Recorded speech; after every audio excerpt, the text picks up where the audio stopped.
નમસ્કાર દર્શક મિત્રો, આજના મુખ્ય અને અગત્યના સમાચાર વિશે ફટાફટ જાણી લઈએ તે પહેલાં જો તમે અમારી ચેનલમાં નવા હોય અને હજી સુધી સબસ્ક્રાઇબ ના કર્યું તો સબસ્ક્રાઇબ કરી લેજો। આજના મુખ્ય સમાચાર વિશે વાત કરીએ તો ગુજરાતમાં વરસાદને લઈને મહત્ત્વના સમાચાર આવી રહ્યા છે।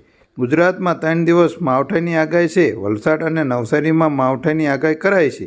આ વચ્ચે ડાંગ અને વલસાડ જિલ્લાના કેટલાક વિસ્તારોમાં કમોસમી વરસાદ પડ્યો છે। ધરમપુર તાલુકામાં વરસાદી માહોલ જામ્યો છે। વરસાદને કારણે ખેડૂતોની ચિંતામાં પણ વધારો થયો છે। ખેડૂતોના પાકને મોટું નુકસાન થઈ શકે છે। વલસાડ જિલ્લામાં ઠંડીમાં પણ વધારો જોવા મળે છે। ડાંગ જિલ્લાના આહવામાં પણ વરસાદની આગાહી કરાઈ છે। વધુ સમાચાર વિશે વાત કરીએ તો ગુજરાતમાં માવઠાની આગાહીને ગુજરાતના સૌરાષ્ટ્ર તેમજ દક્ષિણ ગુજરાતના અમુક વિસ્તારોમાં વરસાદી માહોલ જામ્યો છે અને અમુક વિસ્તારોમાં વરસાદના ઝાપટા પણ જોવા મળ્યા છે। હાલમાં બગદાણાને ત્યાં વરસાદ પણ પડી ચૂક્યો છે। હજુ પણ વરસાદ આવી શકે તેવી આગાહી વર્તાઈ રહી છે।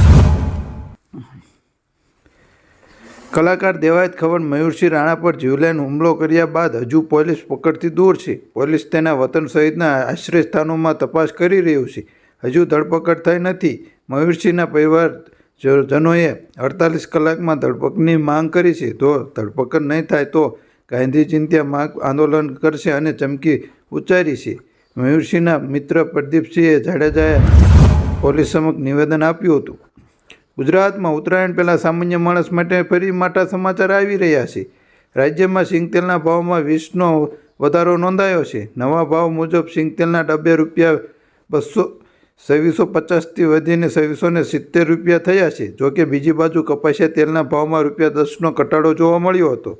હાલ કપાસિયા તેલના ડબ્બાના ભાવ 2240થી મહત્વનું છે કે તાજેતરમાં કપાસિયા સિંગતેલ અને સનફ્લાવર તેલના ભાવમાં ઘટાડો જોવા મળ્યો હતો। ખેડૂતો માથે કપાસના ભાવને લઈને એક વધુ માર પડ્યો છે। ચૂંટણી પૂરી થતાં જ કપાસના ભાવમાં ઘટાડો થયો છે। ભાવનગરના ખેડૂતોએ જણાવ્યું હતું કે ચૂંટણી પહેલાં ભાવ ₹1950 સુધી હતા। ચૂંટણી પૂરી થતાંના ભાવમાં ₹250 સુધીનો ઘટાડો જોવા મળ્યો છે। હાલ કપાસના મણના ભાવ 1700થી માંડીને 1710 સુધી જોવા મળે છે, જેથી ખેડૂતોને મોટી ખોટ જાય તેવું લાગી રહ્યું છે। જો દર્શક મિત્રો તમે રોજે રોજના અને તાજા સમાચાર જાણવા માંગતા હોય તો અમારી ચેનલને સબસ્ક્રાઇબ કરી લેજો અને બાજુમાં આપેલ 2 લાઇક બટન દબાવી દેજો। અને જો તમને અમારો વિડીયો સારો લાગે તો બીજા દર્શક ભાઈઓને મોકલવા વિનંતી, લાઇક આપજો અને કોમેન્ટમાં જરૂર જણાવજો।